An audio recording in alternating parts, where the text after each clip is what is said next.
para esse julgamento. É claro, os advogados de Trump tentam adiar ao máximo esse julgamento para depois das eleições, lembrando que ele já tem 2 julgamentos marcados para o ano que vem, um para março e outro para maio. Um para aquele caso aqui da Justiça de Nova York, em que Trump compareceu à Justiça em Nova York do pagamento, da ocultação de pagamentos para a atriz de filmes pornográficos Stormy Daniels, e o outro, o caso dos documentos confidenciais encontrados nas propriedades dele. Então, Trump se apresentou à Justiça em Miami e já tem esse julgamento marcado, 2 julgamentos marcados, e agora a gente espera a data desse terceiro sobre essa suposta interferência nas eleições de 2020. Agora, Leandro, Donald Trump falou sobre isso no aeroporto lá em Washington antes de embarcar de volta para Nova Jersey e mais uma vez se disse vítima de uma perseguição política. A gente tem um trecho do que ele falou, vamos ouvir. Thank you very much. This is a very sad day for America. Obrigado. Esse é um dia triste para a América.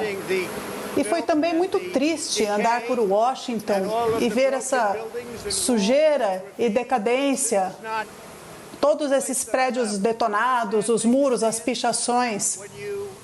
Esse não é um lugar que eu deixei. É uma coisa muito triste de se ver. Quando você olha para o que está acontecendo, isso é uma perseguição ao oponente político. Isso nunca deveria acontecer na América. É uma perseguição a uma pessoa que está liderando as pesquisas por números muito substanciais nas primárias republicanas e liderando Biden por uma grande vantagem. Então, se você não pode vencer a pessoa, você a persegue, a processa. Não podemos deixar isso acontecer na América. Muito obrigado. Vamos falar agora com o nosso analista de internacional, Lorival Santana. Dá uma muito boa noite para ele, Lorival. Conversar em relação a essa situação do ex-presidente Donald Trump. Lorival, o que esperar do impacto dessas acusações na corrida eleitoral? Boa noite, obrigado pela presença novamente aqui no CNN Arena. Boa noite, é um prazer. Boa noite a todos. Olha, a resposta a essa pergunta depende muito de uma questão crítica, que é a seguinte: quando vai sair o veredito desse processo? Então, no dia 28, como a Mariana disse, a juíza deve definir a data do início das audiências do julgamento. Se o julgamento for finalizado antes da eleição, que é no início de novembro do ano que vem, você tem um cenário. A defesa do Trump vai tentar a todo custo empurrar esse veredito para depois das eleições. Porque, veja, o veredito ele é de um grande júri, ou seja, são cidadãos comuns que vão decidir se ele é culpado e inocente. Se ele conseguir convencer pelo menos um desses jurados que ele é inocente, ele é absolvido, porque a decisão é por unanimidade. Mas, de qualquer maneira, ele não poderá argumentar, ou ele tentará argumentar, mas ficará enfraquecido o argumento de que ele é perseguido pela justiça ou pelo Ministério Público, porque, afinal, serão cidadãos comuns que decidirão. De qualquer maneira, a grande questão, a grande substância, o conteúdo da campanha dele passa a ser exatamente esses processos na justiça. Então, não é que isso vai drenar a energia da campanha dele. Não, a energia da campanha dele estará investida em todos esses problemas que ele tem com a justiça, porque ele está dizendo, e hoje eu já recebi 2 e-mails da campanha dele, dizendo que ele está defendendo o cidadão comum de uma justiça corrupta, de um sistema de justiça corrupta. Ele já fez isso com a ciência, quando ele estava lá lidando com a Covid, fez isso com o jornalismo, com o Congresso, com o Washington, com todo o establishment político, com o FBI, com as agências de inteligência, sempre dizendo que todas essas estruturas estão contra o cidadão comum.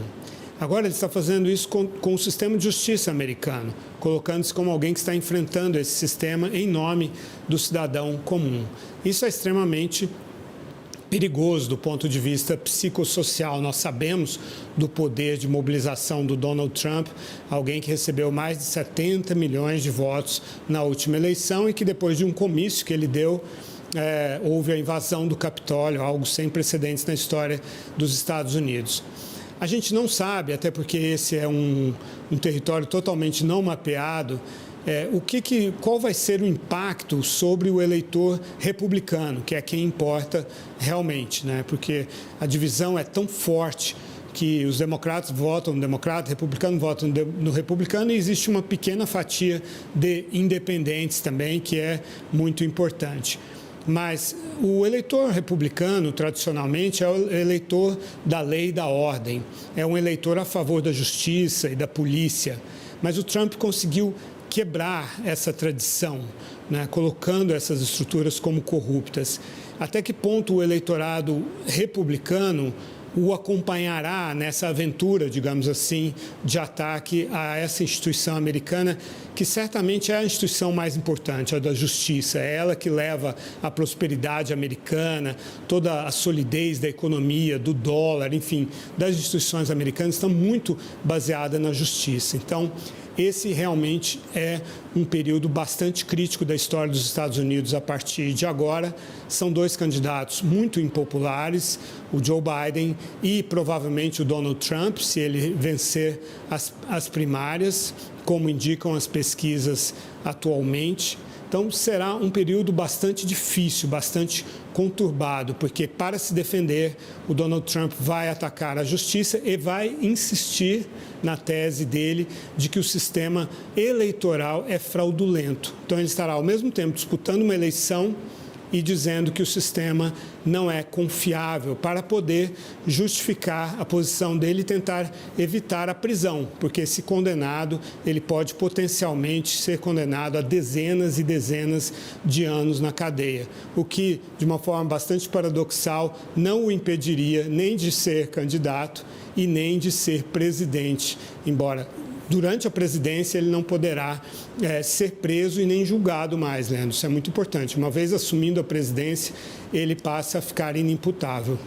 Agora, interessante, Lorival, que os números de pesquisas envolvendo o ex-presidente chamam a atenção. A pesquisa recente agora do New York Times dando o empate do ex-presidente Donald Trump com Joe Biden, com 43%. E a pesquisa interna no Partido Republicanos, um agregador de pesquisa, né, o 538, deu 53,4% das intenções de voto para ele. Chama a atenção esses números, né? Sim, essa do New York Times também dá 54% para ele nas primárias e 17% para o segundo colocado, que é o Ron DeSantis, que é o governador da Flórida e que já disse hoje que esse processo é um absurdo, que o ex-presidente Trump não deveria ser perseguido dessa forma pela justiça. Então, o segundo colocado, muito atrás do Trump, também não tem coragem de assumir a culpabilidade do Trump, de ficar do lado da justiça nesse caso, o que só ressalta o que eu estou dizendo. Lá atrás, com poucos por cento de intenções de voto, está o Mike Pence, que era o vice-presidente dele, que presidia aquela sessão de certificação da vitória do Joe Biden no Senado e que foi alvo dos trumpistas que invadiram o Capitólio, que o procuravam para enforcá-lo, para executá-lo. Então, realmente, o Trump consegue dominar a narrativa entre os republicanos, Leandro. Professor Lorival, obrigado mais uma vez pela presença no CNN Arena de hoje. Obrigado a você.